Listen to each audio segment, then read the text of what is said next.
And welcome to Thrift Shop Biography. This is the one about Phil Collins. Thank you for listening. Hello. Hello. So this week I found in the thrift shop the autobiography of Sir Phil Collins. Is he a sir? Sir? I don't think he is. I just made that up. You think he should be? He should be a sir. He really should, actually. Yeah. Why is he not? I don't know. It's a massive oversight. How can you not see Phil Collins? Maybe he is. Hang on, maybe he is. How did we miss that if he is? Yeah, Sir Phil Collins. Let's knight him right here, right now. I know, we'll sound pretty stupid if he already is. Yeah. I think he might have got something. Oh, it doesn't say in this book that he's a sir. This is not a good start. We sound completely incompetent. How do we not even know this? Well, he's a sir to me. You're right, you're right. So what did you think of Phil Lord Collins? Phil. A lord? I've just elevated him. Oh, okay. Did you honestly love him? Yeah, do you know what? I always have, and it's always been a bit embarrassing. And it was a bit of a dad's band as well, Genesis. Yeah, and it wasn't very cool to be a young person and like Phil. Yeah. I always did. Did you? Yeah, I did. That's because we're not the cool kids. We're the kids that are so cool that we can be uncool. Yeah. I don't know what we are. Yeah, I've always liked him. Always liked his music. Always found him like strangely attractive. I might have as well. It's weird, like in the 80s everybody fancied like George Michael or John Taylor. Yeah. And there's Phil Collins. But Phil Collins was the same age as them. He just always looked like a middle-aged man. He just looks like a taxi driver, doesn't he? You know what it is? He's incredibly charismatic. Yeah, he's that cheeky chappy. He's funny. He's Yeah. funny and light and personable. Yeah, we love Sir Phil. Yeah. I also love the music. That comes first. Yeah, of course. Easy Lover was my favourite song for about 10 years. Was it really? Yeah. It's a tune. It's such a tune. Yeah. Half Phil, half Earth, Wind and Fire. Yeah, perfect. I mean, what a mix. Yeah, great songs. Sussudio, classic. Well, I'd say Studio's not top of my list.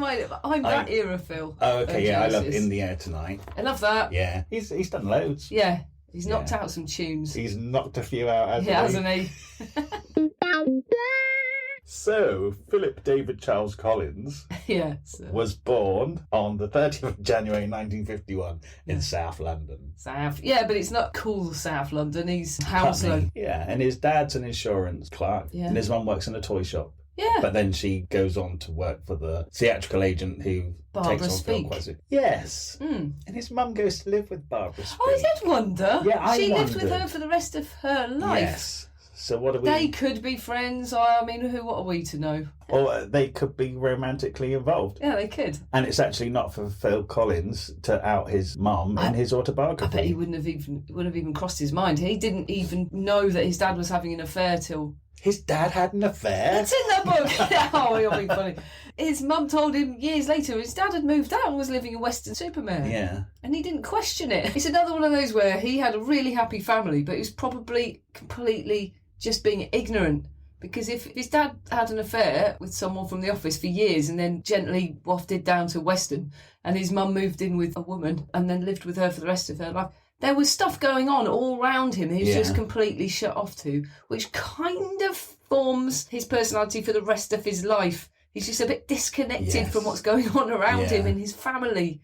He's not very good with empathy towards people. Yeah. Also, like Rod Stewart, I think this is an important thing to mention, is that Phil Collins had a brother and sister, but they were older. Yeah. And Rod Stewart had the same. Yes. So it's almost like growing up with lots of adults, and you do become confident and you are spoilt to a certain extent and you're indulged. Yeah. And so, like, for example, when Phil Collins starts playing the drums on a couple of whatever makeshift things. It's like biscuit tins and trays. Must have sounded horrendous. Yeah. I mean, they let him do it all day long. They let him set up that kit, which wasn't even real, and play along to everything on the telly in the evening whilst they were watching telly. It would have driven me mad. Yeah. I mean, no ordinary parents would have allowed a kid to play along when they're watching telly of an evening. Oh, and there's also these two men he calls his uncles. Yeah. Now, are definitely got gay uncles. They're gay uncles, yeah, right? Definitely. And they made him a bigger drum kit out of things, right? Yeah. So his little drum kit then became a bigger makeshift drum kit,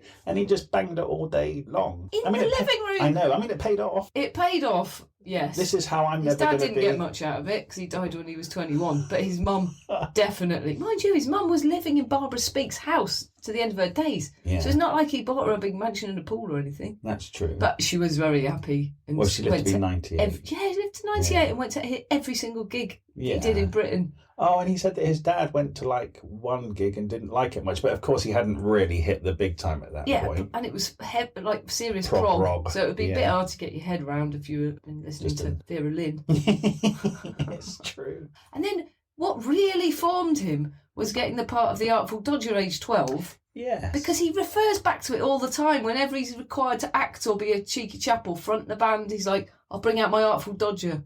It's what gave him his ultimate courage on stage, isn't it?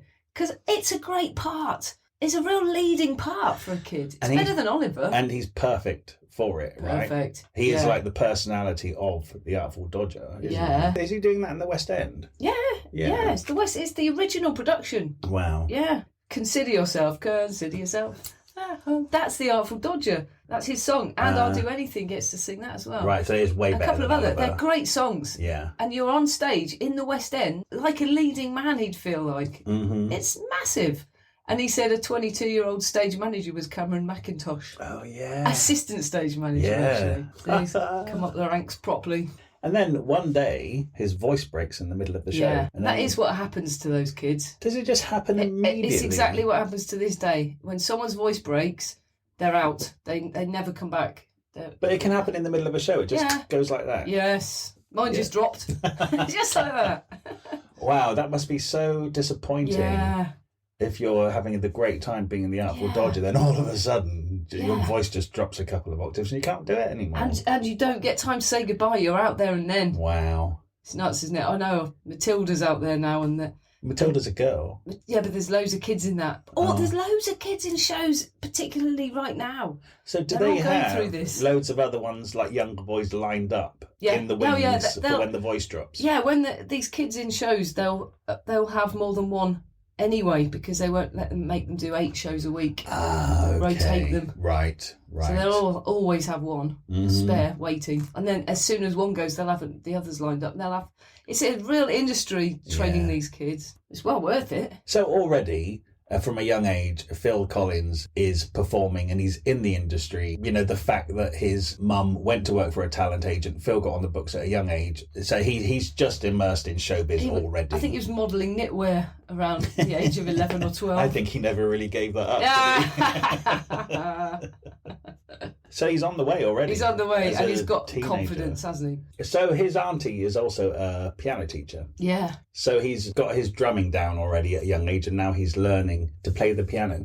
What's amazing about that piano is when she dies, she leaves it to him. Yeah. And he composed his whole first solo album, Face Value, was played on that piano. Yeah, that's really great, isn't it? Yeah, it's amazing. It's such a nice legacy for his aunt as well, but that's her piano. Yeah, he never learned to read music. He just couldn't get it. Yeah. But he thinks it freed him up. Having just read Quincy Jones, I'm not sure. But you can't all be Quincy Jones. Yeah. I mean, he can write some amazing tunes. So yeah, for sure. I get this all along. He's got that classic mix of a massive confidence, almost arrogance, mixed with absolutely thinking he's faking it. Like imposter syndrome. Yeah, and it's that mix that drives people mad. Saying that, he stayed sane for most of his life. He did really well. He didn't go down a rock and roll rabbit hole at all. No, he really didn't. Because it was about the music. Yeah. We've read about other people who seriously go off the rails. And it's because maybe music wasn't their primary focus. Yeah, they get into it for the whole lifestyle that comes with it. He really got into it for the music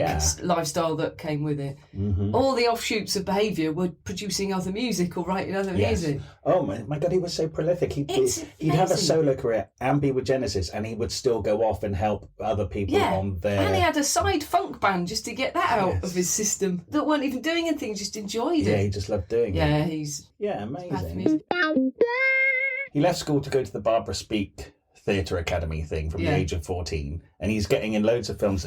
Do you think some of that is because Barbara Speake is in a relationship with his mum? Do you think he's at the top of the list or we just completely invented that fact? Well, we've definitely invented that fact. Okay. I think he probably had something. Look, he obviously did. Yeah. I know, but if you will push forward any number of kids at a theatre school would... Here's the other thing. He was very much in the minority as a boy. He was surrounded by girls. That's why he said it was win-win. He didn't have to do his normal homework. He was absolutely surrounded by girls, one of the only blokes, and he worked his way around them. He went out with all of them. He ended up marrying one of them, right? Is his first wife Andy at Barbara Street School? Okay. Andrea and Lavinia are his two favourite girlfriends of all of the girls that he's been seeing from the school. Yeah. Yeah, they're his favourites. And he's either going out with one or the other. It's hard to say if he's the player or if one of them's dumping him and then he picks up with the other one. It's a bit of all of that, I think. We'll get to it in a bit, but his relationships are all just a bit... It's so un-rock and roll. I have laughed out loud by how the opposite of Motley Crue this is. Yeah. It's hilarious to go from Motley Crue to Phil. And they actually say when they become Genesis, he actually mentions in the book that we were so opposite to the rock and roll lifestyle that I think Mike Rutherford from Genesis, when they turned up at a hotel, any requests, so clean sheets and cocoa. And that's all they got, and that's what they would say every time they got to a hotel. It would be, clean sheets and cocoa. I guess because they were there all about the music. They wanted to do the best show possible. Yes, and they have partners, wives, kids. They didn't want it. And it says things like, we had a Genesis meeting and we all had a cup of tea and talked about it. And I'm like, this is absolutely brilliant. And then it says they recorded in a Welsh farm, which really indulged their love of country walks. Often on tour, they would buy onions, carrots, cheese and bread and have a picnic. There's nothing wrong with a good slab of cheddar and an onion. It's absolutely brilliant. It was a really light relief, isn't it? This book? 100%. It's great. He went to be an extra in Hard Day's Night. He turned up at them recording it and was so gobsmacked that it was the Beatles, but he just fell in love with Ringo playing the drums, and that's the moment where he realised that drums was his future. So yeah, when he went to see it, he's completely cut out. There's no sign of him. I don't think it really smashed him down, but he's really disappointed. And Chitty Chitty Bang Bang, he was one of the kids the child catcher was caught, cut out again, because he had some dodgy plaster on his head. It looked too modern. Well, he thinks that's why. Because otherwise, why is he cut out of everything? God, could you imagine being like a child and being lucky enough to be in a Hard Day's Night and then lucky enough to be captured by the child catcher and Chitty Chitty Bang Bang? How cool is that? And then both of them ending up on the cutting room floor. Yeah. It's pretty hard. Gutted. Oh yeah, at PS, years later, when the Hard Day's Night director came back to him and said, do you want to narrate a 30-year anniversary special of it? He actually found the rushes and found Phil. And they cut him out because he was just staring at the drums. Whereas all the other kids are dancing and happy. And you could see him in a trance, just staring at the drums. It was amazing, really. Other kids, it could have been their whole story. Most kids in that crowd scene on the Hard Day's Night didn't become worldwide. Phil Collins. Phil Collins. Only one of them became Phil Collins. That's right. What are the odds? Against all odds. Hey! But also what's really great for him is because he's close to London, he gets to hang out in the music scene as a kid. And especially at the Marquee Club. He was hanging around the Marquee Club, that iconic venue, as a young teenager. And he used to be the first one queuing up. Yeah. And the guy who owned it took a liking to him and he said, well, come in if you sweep the floors and help us put out the chairs and the tables, and you can just come in and for free. Be more of a part of it. And so he saw all of those bands like The Who, and it's like he saw the first ever Led Zeppelin gig. Yeah. Ever. Yeah, before they were even Led Zeppelin. Yeah, he was just right there at the front of it. So the thing that seemingly really smashed his confidence, seriously dented, was when George Harrison, they pulled him into drum on George Harrison's first solo album. That's amazing that as a young lad he got that opportunity. So hang on, at this point he's like playing with bands. Yeah. And then did they have a manager or something? I can't quite remember. And then then he says, if there's any session work, put me in. And then all of a sudden he gets a phone call, can you be at Abbey Road tomorrow? And he's like, yeah, it wasn't tomorrow, he just got out of the bath. It was there and then. Wow. Yeah. Jumped in a cab and he went, take me to Abbey Road. And he gets there and it's George Harrison. Yeah. Ringo Starr is there drumming. They want Phil Collins to play the bongos. Yeah. So Phil Spector. Phil Spector is producing. Gets everywhere. And Billy Preston is there. So all his heroes, his actual heroes. I mean, that must have been like a dream to be in the bath 1 minute and then an hour later. It's like you've fallen asleep in the bath. By this point, he's about 17 or so, and all his family have left home. His dad's gone to Western, his mum's moved in with a woman, his older siblings have got married, and he's in this house on his own all the time. I couldn't understand how they just kept the house empty. They just leave him there to eat beans on toast. One thing that I notice about these musicians, like Elton John, like Rod Stewart, like Phil Collins, like George Michael and Wham, all the ones we've read before, it's a combination of talent and confidence, but I'm learning now it's also location. They all live within an easy commutable distance to central London. That's very true. Basically, like in the 1960s, 70s is where it is happening, right? Yeah, so I think that's why all of these people, you know, he is within a cab ride to Abbey Road. So he is called because he can That's true. come. Because not many youngsters would get that call. It's just he was available at that time. That's true. He's playing the bongos. Bongos? Congos? No, bongos. Bongos. Yes, he's playing the bongos. And, you know, he's not used to the studio, what happens in there. So he's playing his heart out for every single take. Yeah. Doesn't actually realise that he's not being recorded. Yeah, making his hands bleed. Yeah. And then, after, I don't know, 2 hours and 25 run-throughs of the song where his hands are now bleeding, Phil Spector says, okay, let's record the bongos. And he's like, oh, damn. Yeah. He does it. And then he's a bit concerned at the end of the session, like everyone's gone and he's there on his own. Yeah. He's gone to phone his girlfriend, and when he comes back, everyone's gone because they've gone to watch the football. And also, but they didn't help him much. They didn't nurture him at all. They just said, sit down and play this. They didn't tell him what the song was or anything. Anyway, so when he finally goes and buys the record, and he can't believe it, and he's on a Beatles-type record. Exciting to think that's your first thing on George Harrison's first solo album. And his name's nowhere on it. Oh, he goes, well, at least you'll be able to hear my work. Listens to it, he's nowhere on it. And he's absolutely gutted, and it's really real. And he goes forward talking about it, how he's met George Harrison twice, and both times he said, are you sure you don't remember? Yeah, George Harrison says he doesn't remember. Yeah, but he doesn't remember it. They're off their heads. Yeah, that's true. And then eventually, this is like right into the late 80s or something, George Harrison sends him the tape. Oh, I found you playing the bongos. And listens to it, really excited. Oh my God, this is absolutely terrible. Is this why I wasn't on it? And then he says he can hear voices on that tape. He can hear George Harrison saying to Phil Spector, oh, this bongo player is rubbish, cut him out. Yeah. And so adult Phil Collins, 30 years later, is hearing that. Yeah, and that's how he wasn't in it, because he was no good. Yeah, and then... I mean, I was really, really gutted for him. Yeah. And then he finds out that it's a complete prank, that George Harrison made that tape. Actually made a tape with the right That's tune really on it, with mean. bad... They don't realise how deeply this affects him. Yeah, I know. Because it really knocked his confidence badly at the time. Yes. And then he's seriously depressed thinking that was how bad I was. I think that's really rotten. It is, actually. Yeah. But Phil Collins says, oh, good But he says, George. eventually I saw the funny side. Yeah. Don't think he thought it was that funny. Yeah. See, these are some things build him up. Artful Dodger builds him up. Other things really smash him down. Yeah. And what was the other thing that smashed him down around that time? I don't know, his 3 marriages. Yeah.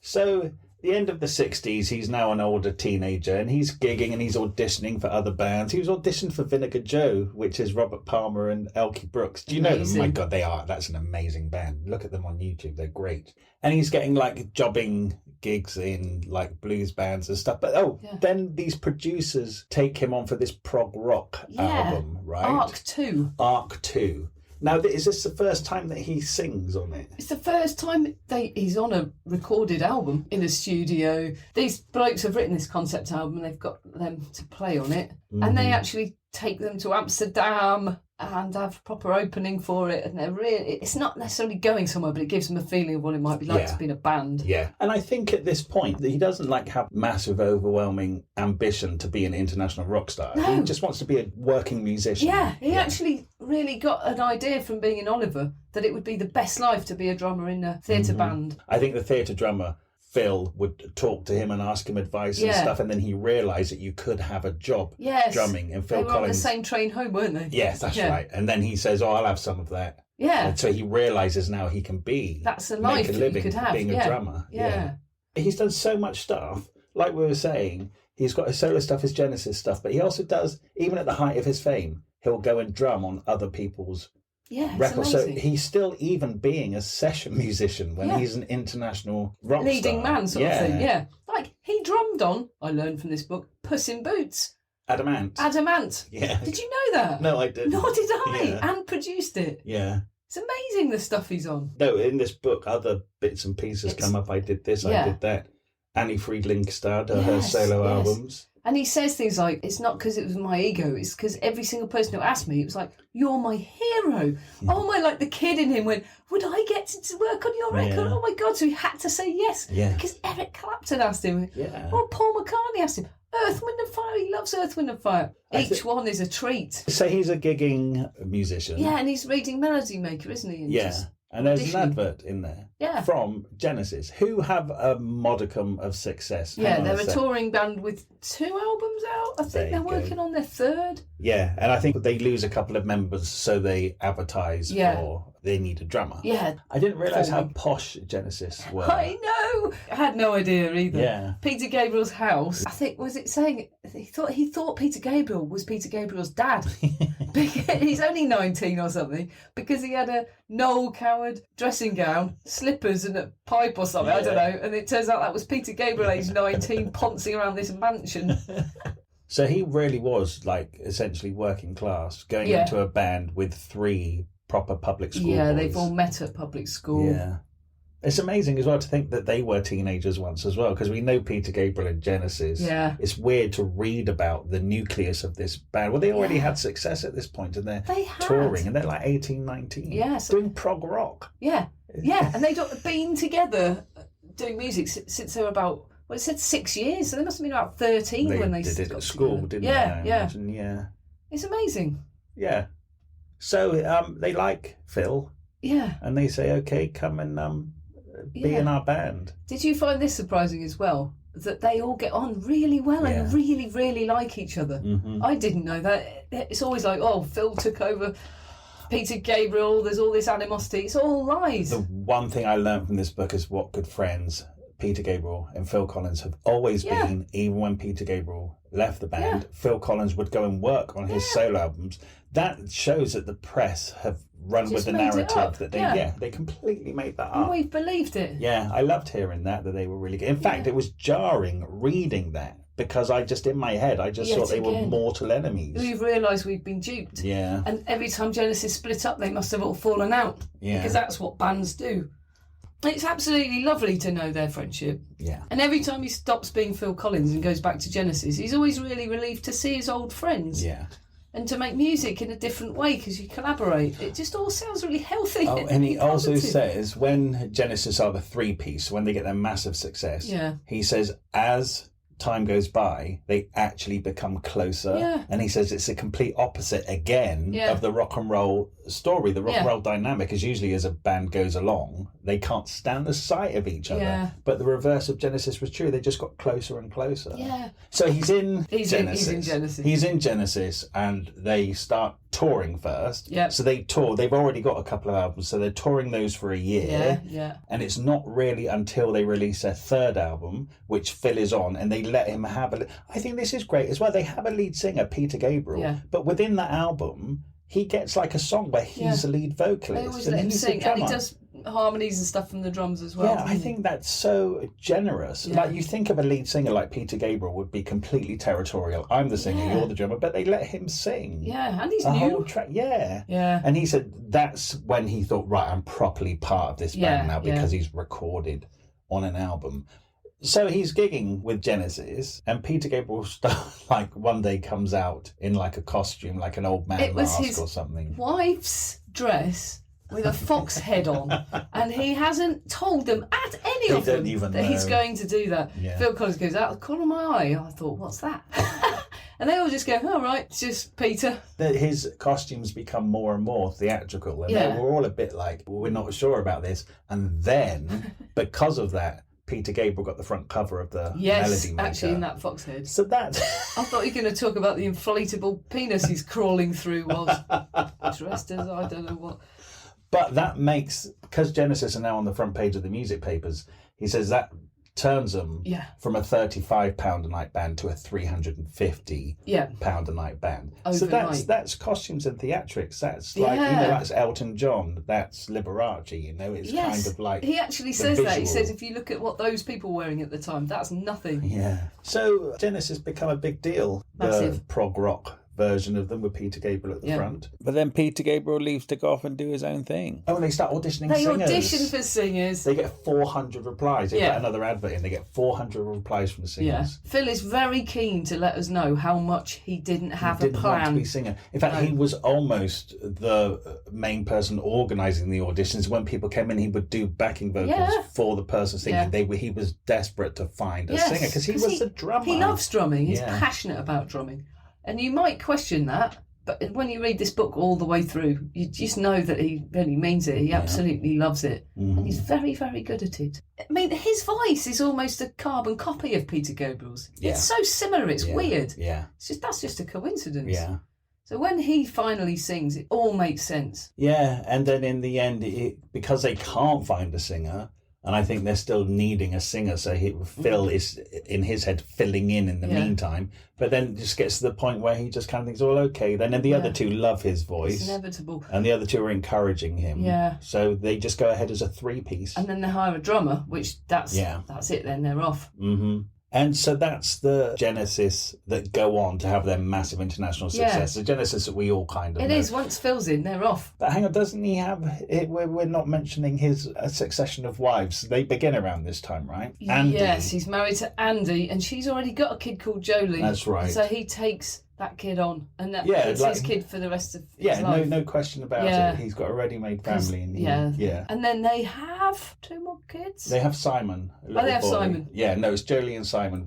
So this wife is called Andrea, but Andy for short. Yeah. She was a pupil at Barbara Speake. Yeah. Now, was it because Genesis were touring Canada and somehow, I can't remember this. Yeah, they meet up in Canada because he always loved Andy's mum, who was always part of the family. So I think Andy's mum got in touch, and so he went to visit her, and then it was love at first sight again, and so they got together, and very quickly he said, come move to England. Got a big house, installed her in it, and pretty much never went home almost ever again. Because he's just touring. It's that thing. You can't have it all, and there's no way you don't do the music, because you're Phil Collins, you have to do the music. So she's rock widowed. So eventually she has an affair with the decorator. Oh, yeah. Of course she does, because she doesn't have a husband. He's not there. Oh, yeah, no, he's not. But here's the thing. So this relationship is over, right? They've been arguing all the time when they do talk. So it's not just that he isn't there. They're also arguing all the time. Okay, so Phil is away a lot. And when he comes home and wants to spend time with his kids, his wife is going, nah, nah, nah, nah, nah. yeah.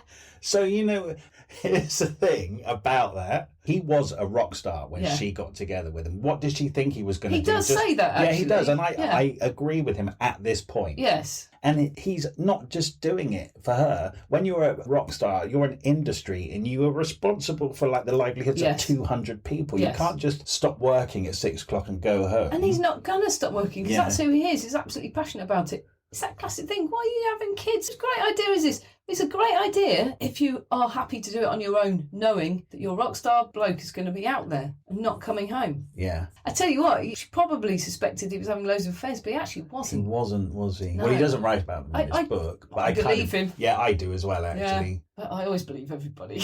Yeah, I know it's a problem.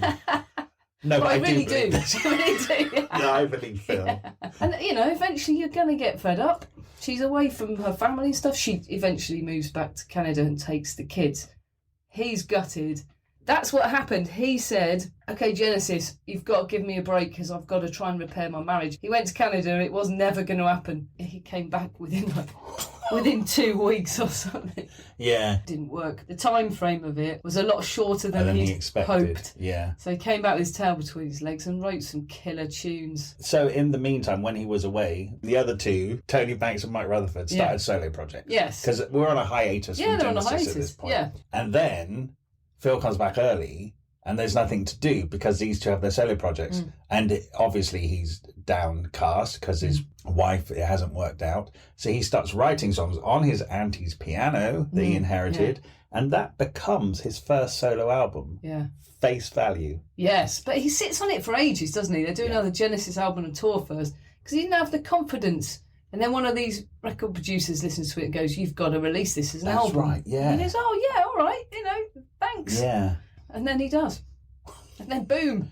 It's huge. Was it In the Air Tonight, the first one? Yeah, of course. I mean, that would stop Amazing. you in your tracks to listen to that, wouldn't it, for the first time? Yeah, that was massive. Yeah, they say about his solo project, I think it's Tony Banks who said, we wanted Phil to do well, but we didn't want him to do that well. So he's massive now. It's not just his solo career that's massive. Genesis, the three piece, it's the 80s. They can do no They're wrong. massive. They're selling millions. He brings out another couple of solo albums which are world famous. You know, Susudio, Against All Odds. Invisible Touch, Genesis is out. They're doing massive stadiums all over the world. And he's still working on other people's songs, like Philip Bailey. They do the duet, but actually he's producing his whole album. Yeah. And Eric Clapton. He goes on tour with Robert Plant and drums. He does a whole tour with Robert Plant. Incredible. Yeah. He's just very, very busy. Yes, and successful in everything he does. Apart from his family life. Yes. And then Live Aid. Yeah. And he's the one person who is going. So Live Aid is the big concert that happened in 1985, which happened in London, England, and Philadelphia in the USA. Phil Collins was chosen as the act who was going to perform at both concerts in the same day. How it happened was Sting said, I'm going to do Live Aid. Do you want to do it with me? Yeah, I'd love that. And then he ran into Robert Plant. He said, I'm going to do Live Aid. Do you want to do it with me? So it wasn't like it was planned. But so Robert Plant is in America. And both those people he would love to work with. So he said, yeah. Somebody says we could make that work with Concorde. Oh, because Robert Plant ended up being Led Zeppelin reforming. Yeah, that was never supposed to be the case. And Phil Collins wanted to be a part of that, right? No. Oh, because he didn't know? He didn't know because that wasn't the case. Robert Plant just said, I'm going to play at Live Aid. Do you want to drum with me? He'd already toured with Robert Plant and drum. So, yeah, that's a gig he knew how to do. He agreed to that. The Concorde thing was arranged so he could be at both places.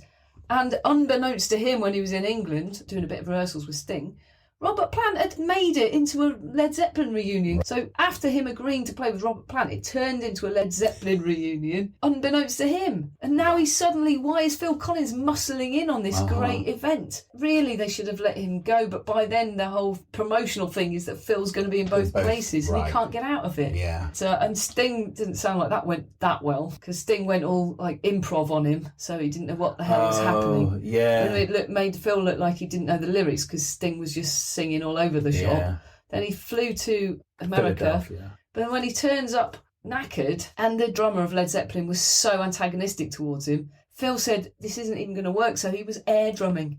Right. So it didn't sound bad, so he was just damage controlling. Oh, he said halfway through that Led Zepp set, he said he just wanted to leave the stage, but he knew that would be a bigger thing. Who does Phil Collins think he is walking out of the Yeah, because nobody would understand. He sounded like hell. Do you know, I have no recollection of the Led Zeppelin reunion at Live Aid being that bad. But what's interesting is Led Zeppelin requested that it was never to be shown again. Yeah. And when they released the DVD of Live Aid, it wasn't on there. Yeah. So they've kind of buried it to a certain extent. I wonder if it really was that much of just a terrible anticlimax. I mean, it must have been. Yeah, but also why is Phil Collins in a Led Zeppelin reunion? Yeah. It's not fair on him. No, it's not. I can see that he's writing quite a lot of wrongs in this book because he's had a lot of flack that he doesn't deserve. Can I just say, I think one thing that he did really badly on the day of Live Aid. So his kids, Jolie, this is Andy's kids. Jolie is 12 going on 13 and Simon is 8. Obviously, Jolie wants to go to Live Aid because it's the most exciting thing in the world and all the heroes. He doesn't let her go. No, he doesn't take them. So do you know what? Anything that happens to him that day, I think he deserved. That's crushing. You're 12, you're Phil Collins, your 12-year-old daughter wants to go to Live Aid and you said no. Yeah. I see why he said it though. He said it's going to be so busy, he's working the whole time. She's not going to be on stage with them. You can take the nanny and the nanny can take them. Yeah. Just get them in. Yes. But to say they can't go is really mean. Yeah, it is. And then fairly early on around this time, he gets a small part in Miami Vice. Yeah. Well, I was a massive Miami Vice fan, so I totally remember Phil on Miami Vice. In fact, I've got it on DVD. Yeah, he was called Phil the Shill, and he's very much the Artful Dodger, which he says he based it on. He's a real Cockney geezer, and he was great. But it wasn't just that episode; they used his music quite a lot because it's very. If you think of Jan Hammer or that keyboard sound, and then you think of In the Air, it's very similar. It really suited that era of Miami Vice. Yeah. So Phil was a really big part of the biggest TV show, the coolest TV show. Right. And quite a few of his acting gigs came from people seeing that. Yeah. It's amazing. Like Buster. They weren't particularly going after Phil Collins, but they'd seen an episode of Miami Vice. The director's wife or someone went, there's your man. in Miami Vice. Yeah. That one role. That happened 2 or 3 times in his acting career because he was in one episode of Miami Vice. Yeah. Amazing. Yeah, it is, isn't it? So the next thing that happens is he's single and he goes to the Rainbow Rooms and he's having a stretch in this booth. He's stretching his arms in the air and somebody grabs both of his wrists from behind in the booth behind, and it was this woman, Jill. Jill. And she... Phil and Jill. And she's an American. She's very theatrically linked, and they have a thing, and they fall in love eventually and have kids, and it all goes horribly wrong. There we go. Of course, there we Moving are. on.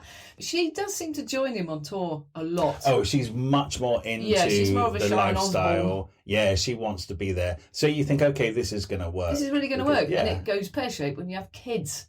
God, Because as soon as you do that, you go, oh no, they need stability, they need school. Of course they do. And then you're ruined. Yeah, it's boring. He already had kids. Oh, she wants them probably. Oh, He already had God. some that he doesn't see, so why have some more that you'll never see? Anyway, one of those, though, is, what's her name? She's in Paris, Emily in Paris. I don't know what you're talking about. Oh, Lily Collins. Oh, one of those kids is Lily Collins. Yes. The actress. Is she in Emily in Paris? She is Emily in Paris. Oh, is she? Yeah, That's she's crap, the lead. isn't it? I don't want to admit to anyone out loud that I enjoyed it, Oh, okay. but I did. All right. Then he gets Buster. Now, Buster. So this is a film Yeah. about Buster Edwards, which is a great train robbery. Also starring... Julie Walters. Now, there's only like one sentence, but did you get the impression that maybe him and Julie Walters had a thing on the filming of this?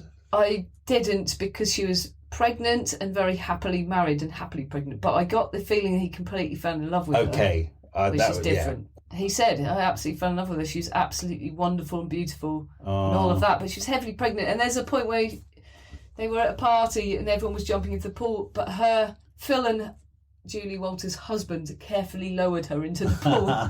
So I think, her husband was knocking around, but he fell in love with her. You would fall in love with Julie Walters. Yeah, of course you would. And do you know what? When you think about it, Phil Collins and Julie Waters would be an amazing couple if they ever got together. Yeah, except he'd never be there, so she'd get fed up.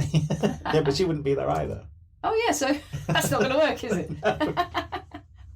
Anyway, it's a cracking film, but what I really like is that he wrote 4 of the songs. He got Lamont Dozier of Motown. Holland, Dozier and Holland. Was it Dozier, Holland and Dozier? Holland, Dozier, Holland. Yeah, they were the hit makers of Motown. Mm-hmm. And he got one of them in on that film. He requested it, and they're his heroes. And Lamont came in with the sort of rough sketch of songs, and he finished them, and one of them was Loco in Acapulco. Which they wanted him to sing. Yeah, and they got the 4 Tops to sing it. Yeah, because Phil Collins didn't want any songs in the middle of the film. Yeah, he wanted everyone to see him as an actor. Yeah. And so, he got the 4 Tops in to sing that. Yeah, he co-wrote that song. Mm-hmm. Did you know that? No. Oh, I never would have suspected. No. The film was very successful. He was really flying. He was also in Hook. He's kind of really slating Dustin Hoffman here a bit. Yeah, because Dustin Hoffman was threatened by him getting the laughs, and actually sat there with Phil whilst they were watching the rushes and had him cut, basically. Yeah, he had a much longer scene, which was very funny. Yeah. And Dustin Hoffman, who is the star of Hook, plays Hook, is sat with Steven Spielberg and basically says, no, this needs to be a lot shorter. Yeah. Yeah. And so he's cut from a film yet again. Yes. I mean, he is in it. It's weird when you see it. He's in it. It literally is a cameo. It's just a really... what a shame. Yeah. And he was in with the Royals as well. He was like putting on parties with Prince Charles. He was doing the... Prince Charles and Lady Diana. This is funny because he played a gig at a party for them without having any idea of their marriage troubles. And he was singing Separate Lives and all these breakup songs. He had no idea. Because a lot of his songs are about the trials of divorce, right? Yes. Because it seems that every time he wrote a solo album, he was divorcing someone. Yeah, and it made him very successful. Yeah. Because a lot of people, I guess, could relate. He was kind of like the Adele of the 1980s. Yeah, all of his songs were about breakup. And weirdly, at the end, he says that Adele tracked him down to write for her, and they wrote, but it didn't really come to anything. Didn't come to anything, yeah. Yeah. You know what? The 80s was when divorce really, really took off as well.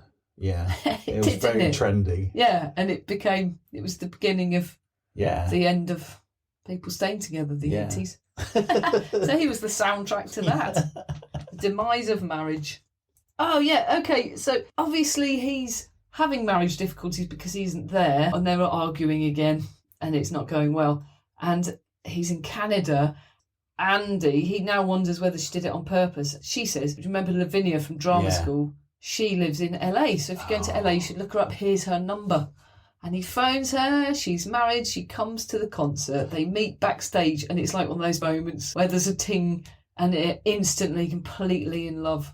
Jill and the kid and Jill's mum are right there. They're at there. This moment in time. They see backstage, it. They see this. It. Everyone sees it. Do you know what? When I was reading this, I almost wanted to put the brakes on, and I was going, Phil, no, you idiot, please don't do this, not while your wife is there. He can't help it. In a way, the fact that he couldn't help it, and it was one of his childhood loves being rekindled. A real love of his life. You kind of get it, but it's just not. Because, I know it's not right, but everyone around Phil, like everyone's fans, everyone's treating him like Phil Collins. This one person from your past sees you as you, is actually talking to the real person inside you. Mm-hmm. And that can't happen very often once you're Phil Collins that successful. Yeah. So it's actual real deep feeling, which is very confusing because she's very attractive. If she wasn't attractive, it might have just been a loving reconnection of an old family friend sort of thing, but she's very attractive as well. She's and fit. Very sexual. Yes. To the point where his wife sees the kind of reunion and knows immediately what's going on. Yeah. And so the tour moves on, but they keep in touch on the phone and stuff, and then he wants to have an affair with her immediately. You know. Oh God! And so they do. They go with it, but she's married with a kid as well. Married with a couple of kids. I think. So they secretly have an affair. She comes to London. They meet up and they decide they need to be together, completely in love. So he tells Jill and she tells her husband. She's worried her husband will kill her. Then she phones Phil and says, "It's not that he's going to kill me. It's he's going to take the kids, and I can't lose my kids. So goodbye." And he never hears from her again. Meanwhile, he's told Jill. He's leaving. Oh my God. He's done for. So he tries to grovel back, which is a mistake. Yeah, mistake. And spends a lot of time trying to grovel back, but you've ruined it. Oh, completely ruined it. Honestly, I just had like my fist in my mouth reading that. It's just like, no. It's an illusion. Everything I said about Jill and Andy marrying a rock star and needing to understand that they're away a lot, this is not part of the bargain. No. He's definitely cocked it up. Yeah. He's cocked up. Oh, no. He's cocked up with Lavinia. Yes. And he's really made things difficult for himself. Yes, he has. He's ruined that marriage. Yeah. She deserves a part of the £42 million payout. I don't know. Jill, because he did her wrong. Oh, and the thing I heard about Jill is that she was a wife that he dumped by fax. Yeah. That was a big headline in the 1980s, and I believe that. It was just a way of him trying to communicate. He couldn't send a letter, he's away. He didn't have WhatsApp. He didn't have any other communication, so he sent all of his feelings written down. Yeah, he poured his heart out on like a multi-page letter. 3 pages or something, sent it from his dressing room to his house. And it got hacked, basically, didn't it? Because that would have been the quickest way to communicate in the 1980s, is fax it. Yeah, papers got hold of it. And they said that he divorced by fax, but that's not what it was at all. That's not what it was. Yeah, he's been wronged by the press. Yeah. Definitely. They knocked out so many albums. We can't possibly talk about it. No, and the tours as well. Their tours. Oh my God. They're like 120 dates over the course of it. And don't forget, we're not just talking about Genesis albums. There's also Phil Collins albums. Yes. So like throughout the 80s, between Phil Collins, the solo artist, and Genesis, he's probably on 10 albums just in the 80s. Yeah, easily. Yeah. Yeah, so we're not going to be able to talk about each one of them because they're just all massively successful, loads of hit singles, and they tour massively all around the world. Yeah. The end of the 80s is his solo album, But Seriously, and it is massive. Yeah. It's number 1 in the UK for 15 weeks. That's the first one I bought. Is it? Yeah. It's great though. It was with Another Day in Paradise and Something Happened on the Way to Heaven. Yeah. And, I should have bought the earlier ones. I like them better. Yeah, I kind of like the earlier ones, because in the 90s he's getting older himself, but it is becoming dad rock at this point, right? Still great. Yeah. But the 80s ones, Yeah. So he is the biggest selling person on the planet, I would think. I think he really is, Yeah, amazing. Yeah. And he looks like a taxi driver. He looks like a taxi driver. He's an unlikely hero. I think that's why people like him, because you could be him. Yeah. The average person. Yeah. Because obviously lots of men like him. They could be him. It gives everyone a chance. So this is kind of where he's kind of having a massive solo album, going on a massive 100-date tour. Then he goes back to Genesis, like in 1991. We Can't Dance came out, which is an thing. That's what happened at the end of his marriage. He holed up in his studio and poured out all his feelings into his next album, which were things like, oh, if only we could have had the love we had from our past and all that. So he's like, okay, once Jill hears this, it's really over. Yeah, that's really... So he said he can't talk to her about it, but he can put it into music. So that Imagine being Jill listening to that album. Yeah, I mean, that's pretty bad. So that finished that. Yeah. But then really soon, when he goes back on tour, he meets this beautiful 21-year-old. Oh, again, this is a point where I'm just like, oh, come on, Phil, you're 40 at this point. Stop lusting after 21-year-old. Kind of taking him out of their life, which was really going to go well, it looked. She was really intelligent. She was a translator. It had everything going for her. And then Phil steals her from her own life. Well, he was smitten with her. Yeah. Obviously, he's on tour, so he has to leave again quite soon. But he's really keeping in touch with her, wooing her. She doesn't seem that bothered at the beginning. She's like not turning up to restaurant. Oh, she has a boyfriend. She had a boyfriend. And he hit her. Who hit her when she said she wanted to go and meet Phil Collins for dinner. That ended she that. She got out of that. Yeah. Yeah. That'll do it. When he had a few nights off from touring, he would fly back to Switzerland just to see her. Yeah. Because he was smitten with a 21-year-old stupid old rock star. He just picked her. Yeah, she's beautiful. Yeah. He ends up buying a house in Switzerland and starting a new life away from the British press. Well, that was important as well, because British press are hounding him at this point. Mm-hmm. And he says it's the first time he's had a real family life, because the other people didn't have families around them. Get to go to her mum and dad's for some dinner. And the whole family be sat around the table. Yeah. He was really happy. He said it really reminded him of doing that with his own family 100 years ago. Yeah.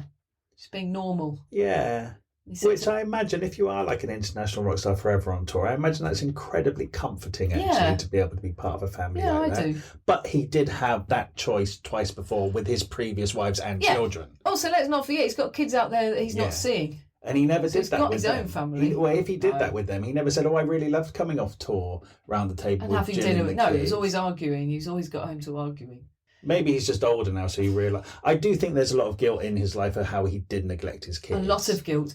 And the arguing isn't with the kids, it's with the partners, because they've been neglected the whole time. So, I mean... But when he starts this, it's fresh, and they've got no arguing. And for now, until it all starts up. It's always when they have kids that it goes wrong, because that's when they get tired, they need the partner. You know, before you have kids, it's all right. This is a quote from the book. He says, I'm disappointed that I've been married 3 times. I'm even more disappointed that I've been divorced 3 times. I'm considerably less bothered by the fact that these resulted in settlements with my ex-wives to the order of £42 million. £42 million. Yeah, they're all right. They can't complain. Yeah. But they do. Yeah. So, look, he just continues to be hugely successful all through the 90s. He goes off the boil a bit in the mid-90s, but he's still writing and he's still releasing albums and touring. Yeah, he is. He's writing from his Swiss home. He's done a Motown covers album. He got a big band together and did the Montreux Jazz Festival with Quincy Jones. And Tony Bennett. Yeah. Of course, he wants to get a big band together and he gets Quincy on board and Quincy brings his people in because he's the man. Yeah. Yeah, Tony Bennett singing then. It was so much fun. They tore it a little bit. Were you aware of that? No. Neither was I. No, I had no idea. I mean, that's 3 really high-profile people because they toured extensively, right? Yeah. And for some reason, I just didn't know about it. I'd have gone to that. Yeah, I know you would. But Phil's on drums. You really see how amazing a drummer he is. Mm-hmm. It's fantastic. Then Disney call. Yeah. And they want him for Tarzan, which seems to be a really long, 5-year process, obviously, because it takes so long to animate these films. It does. What I get from this is that it really gives him this elevated feeling that he's deeply successful, not just a pop star. It's what he's always wanted, that validation. I think he buys a house in New York because he imagines it's going to lead to a new phase of life where he doesn't have to tour or be young. When he's getting older, he can start working as a composer for Disney and stuff. And it doesn't happen. He has a success from Tarzan. He wins an Oscar. Yeah, and a Grammy or something. Yeah, but you're right, it doesn't really end up getting him more film work and stuff, which he thought it might. I think he really did. And then they call him to Broadway to work on the stage show. Mm-hmm. But at that point, his marriage is failing again and he has to go. So I think he immerses himself more than he needs to, because he doesn't need to be there every day. They keep saying, Phil, you don't need to be here. You're right, yeah. And I should have maybe backed off like Elton John did and leave him to it. But he was in rehearsals every single day. And he was also drinking at that time. He was drinking the minibar. This really surprised me that throughout the whole height of his touring life as Phil Collins and with Genesis, all of that rock and roll excess, which he didn't do, and then when the work kind of slows down and he's got less to do, it's the lack of work that makes him drink. He starts to drink. He hits the bottle because work's been his drug. So that's amazing. So that goes to show that he didn't just have like physical energy and ambition, he had mental energy as well. So to the point where his body is making him slow down a little bit and the projects kind of aren't as constant and he's not going from one tour to the next. He still needs something to fill that void. Yeah. At the age of what? In his 50s, is it? Yeah. He starts becoming addicted to alcohol. Yeah. He thinks, I'll retire. He's mentioned retiring. And he says his wife, he's found out later that she was worried. She hadn't signed up for this old retiring man. She was 20 years younger. But you think, well, that's weird, though. Do you want him at home or don't you? What's making this marriage fail? That maybe the mention of retiring, but I think that's what's making him fail, because he actually has a dread of the void, like you say. And he became a proper alcoholic. Yeah, to the point of near death. Very near death. Yeah, and he goes into a clinic, right? Yeah. But leaves after about a week. Yeah, and carries on drinking. He has a lot of that classic stuff, but it's over a short time and his kids see him and everything. And it's eventually a doctor who says, if you have one more drink, you will die. But he's a bit of a physical wreck to this day. Yeah, he does seem to get to an age when his body does just seem to start giving him problems. Yeah, he's got to have a spinal injury. Which is unfair because he didn't abuse his body whilst a rock star, but he was very physical with drumming and stuff. Yeah, right? yeah. And he says for his voice, whenever his voice was faulty on those massive tours, they give him an injection, cortisone, is it? Yeah, steroid. And that actually makes your bones brittle. And so that's what's actually got him. His drugs were the drug to make his voice work. The tour I saw of him in 2017, he was on a wheelie chair, and he could spin around and conduct the orchestra, and he was part of the whole thing. But sat down, but it didn't matter because he still was Phil Collins. Yeah. He was bantering with the crowd. His voice was great, and he was still leading it. To be honest with you, all of the bad bits in this book are just about his relationships.